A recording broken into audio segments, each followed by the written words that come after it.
Today, I'm looking at this set of utility boats for the Imperial Japanese Navy from Tamiya.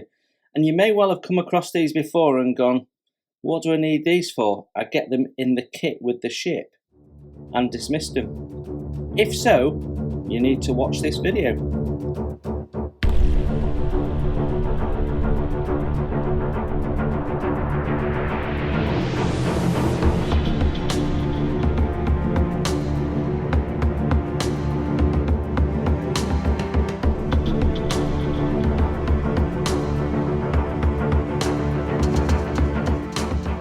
Hello and welcome to Model Kit Stuff, and today we've got a first impressions video for you focusing on this, which is a set of Japanese Navy utility boats as used in the Second World War by Tamiya in 1 to 350 scale. So if you've ever done a search for 1-350 in an online model store or indeed eBay, I have no doubt you will have come across this kit. But how many times have you thought, oh, that's a must-have, I'll put that in my basket? Not many? Never? Perhaps been a bit skeptical as to why you need it? Well, this set is actually a really good set, and I'm going to tell you why it's a great addition to any modeler who likes to build 1-350 scale Japanese ships. So this set came out in around about 2011, 2012, thereabouts, just before they brought out their new tool, Yamato. And as a result, you've got a whole array of different ships that were on all sorts of different vessels in the Japanese Navy, including the battleships and their aircraft carriers. Carried lots of these in different formats. Now, when you buy a Tamiya 1-350 model ship, a heavy cruiser, say Tone or Megami, or a battleship, say Yamato, whether it be the old tool or the new tool, you very rarely get a full set of utility boats. Also, I find that some of the ship's boats on Tamiya kits can be a little bit iffy. They have the boat chocks moulded in and they look a bit heavy. They lack a little bit of detail. And that is where this set comes in. So let's have a look what you get in the box and prove my point. So in the UK, this is going to set you back around about £18 is the average retail price. And as we look at the box, it's a fairly small box, as you can see. And on the front, we've got a depiction of the various types of boats that are in there. Let's just run through what you've got. You've got an 8-metre motor launch, an 11-metre motor launch, a 9-metre cutter, a 7-metre cutter, a 13-metre special landing craft, which has the little entry gangplank that drops down, 15-metre motor launch, a 6-metre and 8-metre sampan, a 12-metre motor launch, a 17-metre motor launch, and a 7.5-metre launch. So if we look at the box, it tells us it's 1-350 scale, detailed static display models, includes 28 boats of 11 different types, oars, and 3 types of davits, guide stickers for photo etched boat mounts. So we look at the sides, we have the same image on the side. Then on this side, it's promoting some of their bigger ship models, including the new tool Yamato there, and the same information on this side. And then as we go to the back, we can see a top view of those boats, which also has some of our paint instructions. We can see there some of the Tamiya paint range being shouted out. We also have an image of the davits, the oars, the stickers used for placing the boat chocks, and an image of photo etch. So we get a photo etch in these boats. You don't get photo etch in their big kits for the ship's boats. So already I'm expecting that we might have some improvement on what you would get in a main kit. Let's take a look inside. So inside the box we have what I'd call the old school format of Tamiya instructions. These are the fold out single sheet instructions that you used to get in some of 35 scale tanks and the like. So anyone who's been building Tamiya stuff for a long time will recognise that format. So that's our instructions. We do indeed get a sheet of photo etch, and we'll have a look at that in a minute, and then some stickers. Then we have a single bag with 2 sprues in it, and in typical Tamiya form, these are mechanically fastened with staples. So let's have a look at the instructions. We've already seen we've got a single sheet that folds out to give us our instructions, and it starts with a little bit of history. So usually you're getting a history of the model, but here it's explaining to you how the Imperial Japanese Navy categorized and sorted its boats, basically into motorized, 2-oar sculling and single-oar sculling was the 3 categories. So basically large rowboats, small rowboats and motorized boats is how they were divided. Then go into our usual health and safety warnings and various instructions around making sure you read the instructions carefully. The recommended Tamiya tools and products that they envisage that you might need to use. And then it talks about paints. So as you'd expect, just the Tamiya paint range there. And we've got black, gold, flat black, flat white, flat red, desert yellow and red brown. So the desert yellow being the colour they're using for the natural wood planking. Then there's some general tips, then there's some photo etch tips, and then there's some instructions on how to use the stickers for the boat mounts. So basically they've got different stickers which have little spots on. You're placing them where you want them on the ship, and then you're using the spots as a drilling template which you can then remove, and you've got holes in your deck ready for the photo etched boat mounts that they've included. And you've got a written instruction along with the picture there, and that's going to ensure that you get the spacings right. So I really like that. They should do that more in their general kits, because that is a really nice way of managing that. But obviously, as these are additional boats and you want to put them on their mounts, this is going to help you space them correctly on the hull. Then we have a section talking about placement of boat davits. It explains there's 3 different types. Again, we're using the stickers to get the spacing right on the davits, which is important when the davits go directly into the boat, as these type of davits do. And then it shows you the reasons for slinging in or slinging out. Now, what is interesting is that 2 of these types of davits are davits that get swung back. There's a little joint there, and they take a pin out and you can swing the davit down, and that's how they are often modelled in Tamiya kit. So you think about the Yamato kit that we've recently reviewed, they have them moulded all swung down along the side of the hull. So you can now replace some of those with davits that are already erected, rather than having to modify what you got in the kit. And that will give you probably a nicer level of moulded detail, and will give you the option to sling some of these boats up. Then as we move on up, we have more information about how the motor launchers were used, officers at one end and ratings at the other end and that sort of stuff. And then we go actually into our instructions on how to construct them, starting with the 17-metre motor launch. And you can see that we've got options here straight away. So you can have it with the funnel in place or with the funnel stowed away, which I think is a nice touch. So you have to drill out some holes if you're going to have it in a stowed format.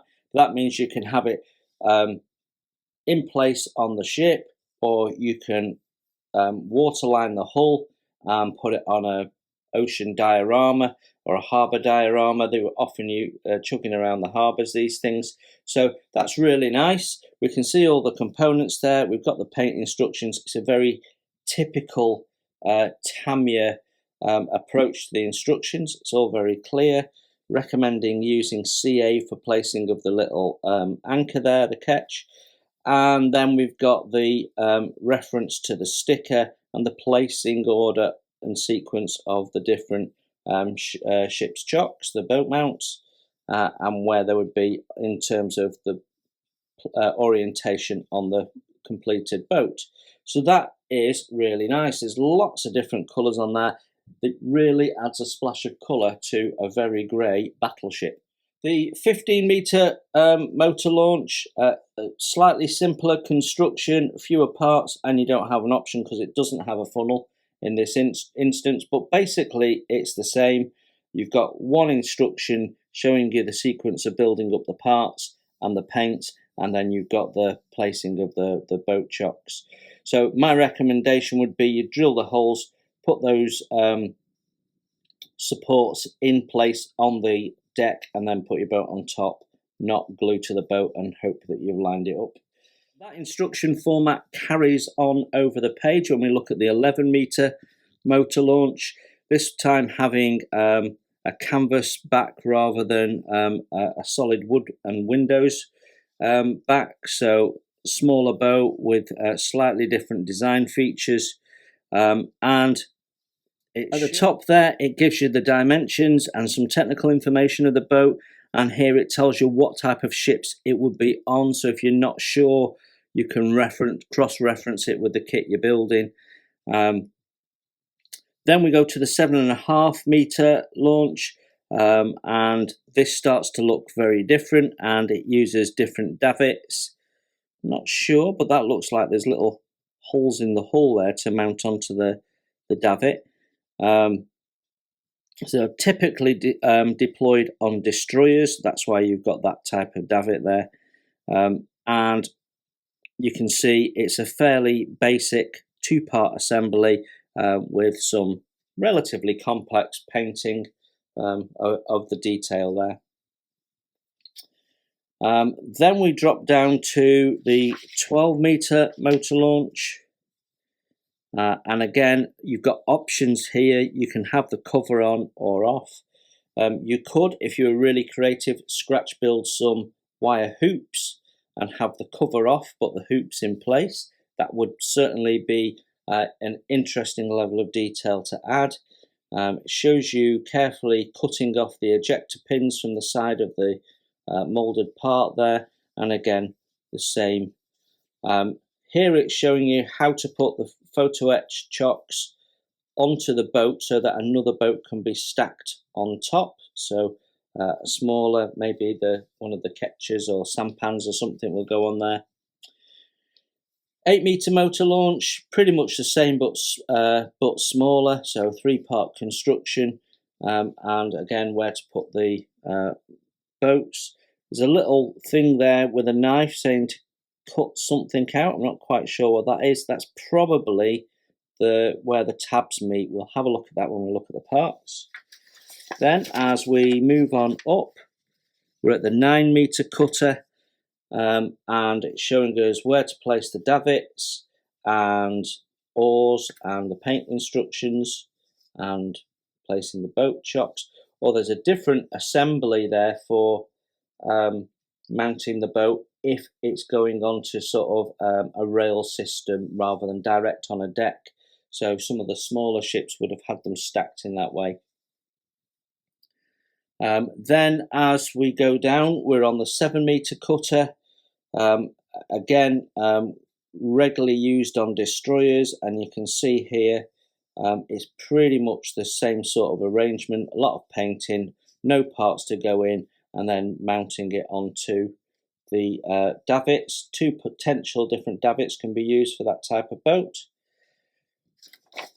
Then we move up to the sampans, and effectively they're both the same. They just need a paint, and then mount them onto your davits as you wish.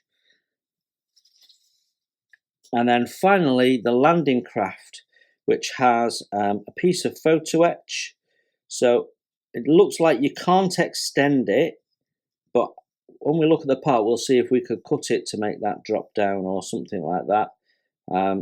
and that's photo etch as well for the back piece there, where I'm guessing the motor is, and then how to mount it. Yeah, and it says this was deployed on battleships, aircraft carriers, #1 class transports. So quite a common little boat, although I've never seen it in one of the Tamiya kits. So that's the instructions done. Let's have a look at these stickers. Now, at first glance, they look like they're paint masks, and it's basically the same approach.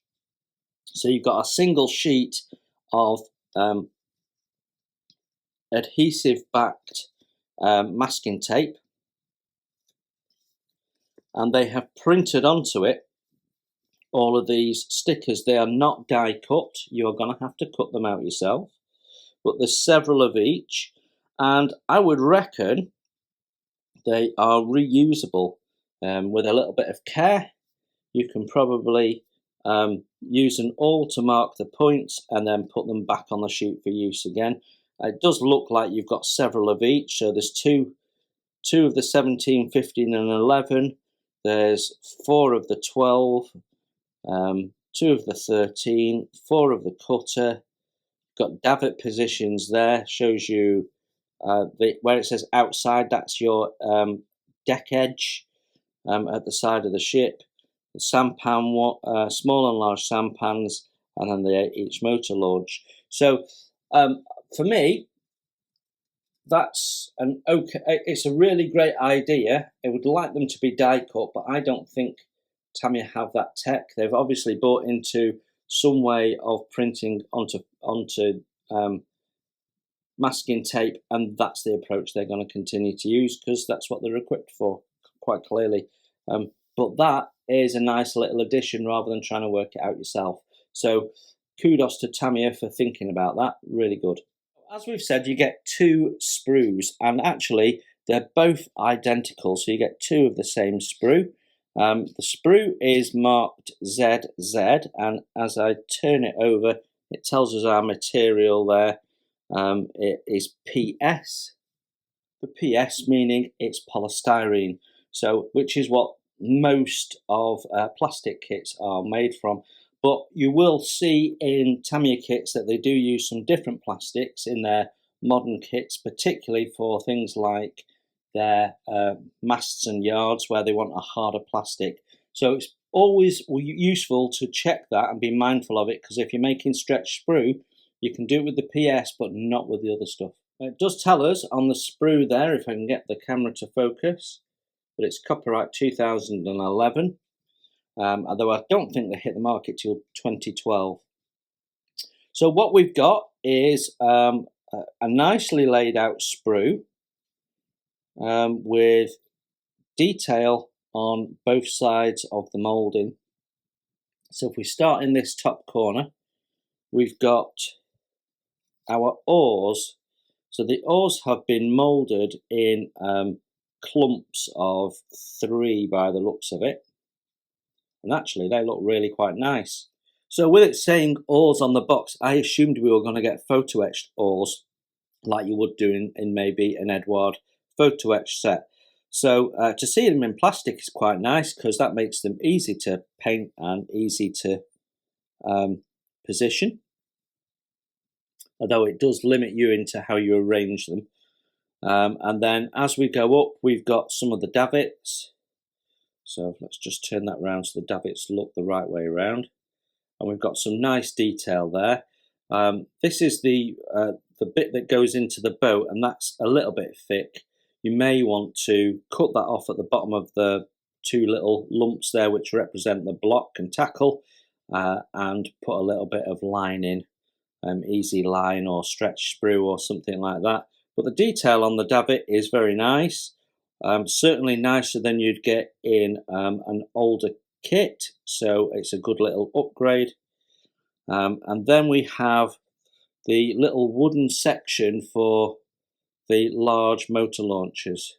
You can see the windows there, so you could cut that bit of sprue off and paint that in situ. The little ejector pin in the middle, you might be able to clamp onto that and be able to paint the whole thing, so that's worth looking at. And if we move over, we've got another one and a canvas cover, which is very nicely moulded, and we've got a little bit of sag between each one of the ribs, which I really, really like. The motor launch itself has got nice keel detail. It's nice and smooth, there's no sink in it. And then we've got a top section with the thwarts in, which are finely moulded. They are quite thin. And we've got some nice little detail at the back there. And again at the front, where we'd have the windscreen, which is probably a little bit thick, but it's very passable. And then we've got another canvas top there, slightly different design to allow for meeting up. Then we've got more parts for the large motor launchers. This one clearly takes the little chimney stack, and you can see there's the chimney in its upright position and its stowed position. And right at the top there we've got a little rudder. So as we move along, we've got a larger motor launch.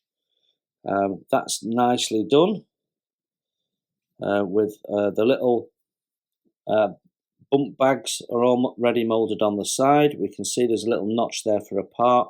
It's lovely and crisp as you would expect. And as we flick it over, the ejector pins are in parts where they're going to be covered. We've got some very nice deck detail, some detail there at the back.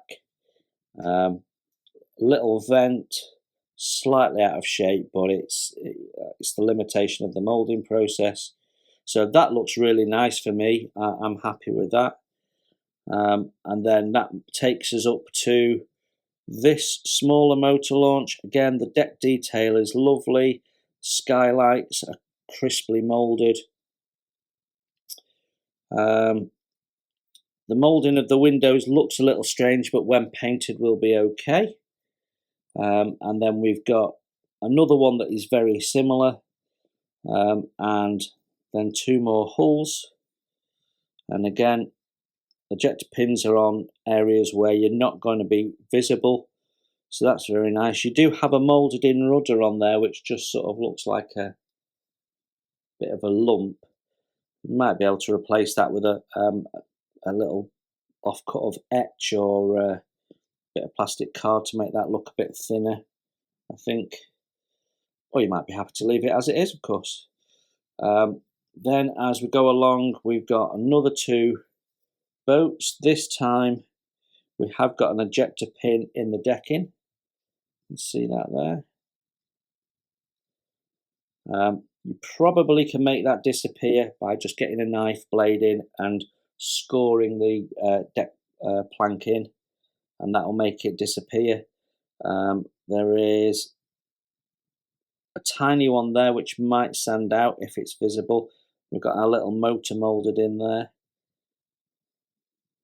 and the detail on the side looks nice. More canvas tops, and then we've got the thwarts again, and they are really nicely moulded with detail in the front there, so a little bit of a wash just make everything pop out. Little cleats there moulded in, they look nice too. Then we've got the smaller boats which already have the canvas moulded in, and yeah, we've got chunks missing out of the hull so that they can be mounted onto these. I'm not sure I like that, to be honest. These need to be a really good tight fit with no gaps, otherwise it's going to be quite prominent, because this faces outwards and your eye will catch it. So it'd be interesting to see how those go together. But yeah,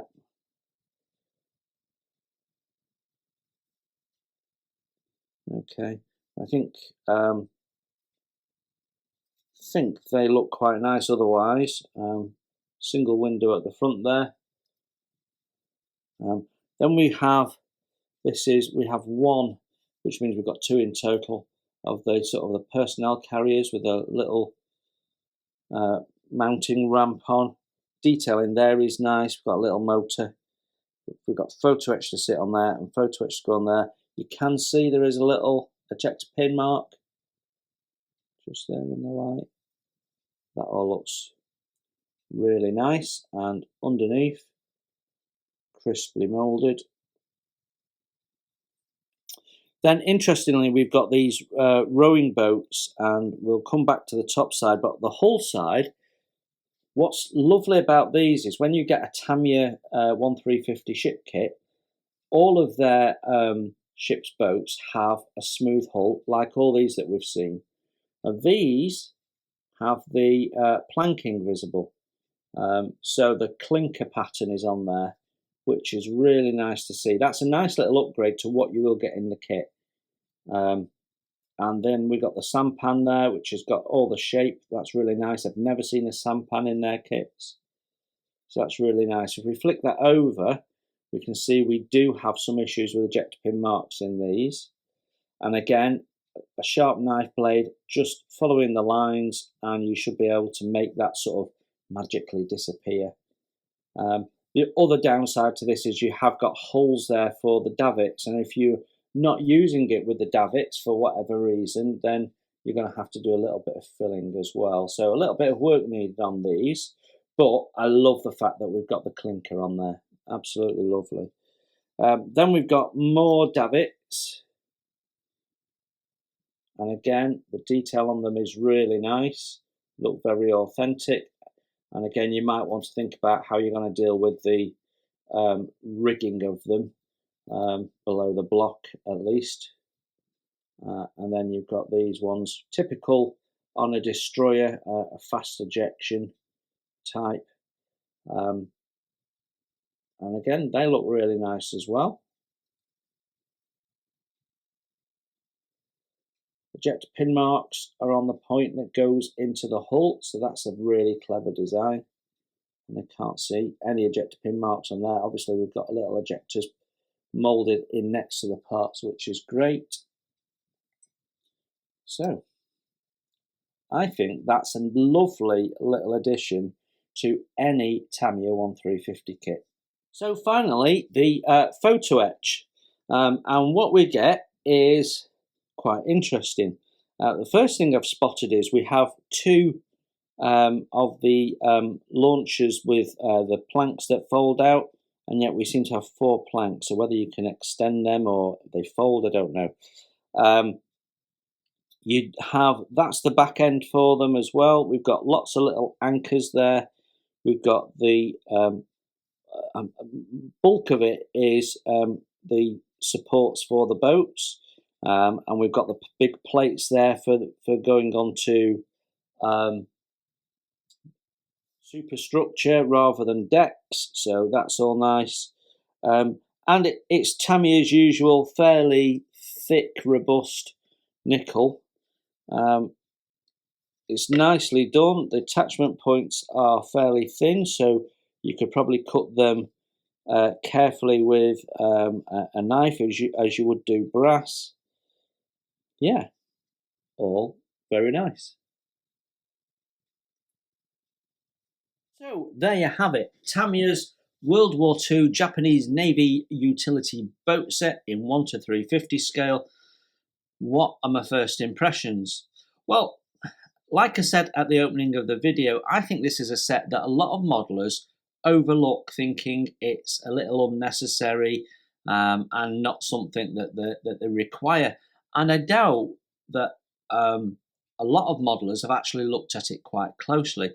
But as you've seen, what Tamiya have done is they've given you a range of options that isn't included in their ship kits, and quite often isn't included in other brands' ship kits. So you're expanding your ability to have accurate ship's boats on your ships. You're also giving yourself the opportunity to display your larger ships with a greater level of animation, with different ships in their launch positions on their davits, or on the deck, or being slung over, or what have you. The level of detail on them is as good as what you get in the newer kits, or better. The fact that they've offered you photo etch for all the boat supports, the chocks, is really, really a nice touch, and they've really thought about it. Clearly, they haven't included everything. So you can see from this picture, there's masts and jackstaffs that have not been included. And on these large ones, there's certainly a little bit of rigging could be done, and so on. So there's more that could be added. So even if you have got these included in your model, you can probably swap these out and find that this enhances it a little bit. So what it does is it gives you lots and lots of options, and if you build and you like your Japanese Navy warships, then I think having a couple of sets of these in your stash is probably a good idea, so you've got options to hand whenever you need them. I love this. I think it's a great little set, and I'm glad I've got it, and I'm probably gonna get another one. First time I use this and break into it, I'll probably prompt me to get another set, so I've always got plenty of these to hand. I think it's great, and now you know what's in the box and my thoughts on why you should have them.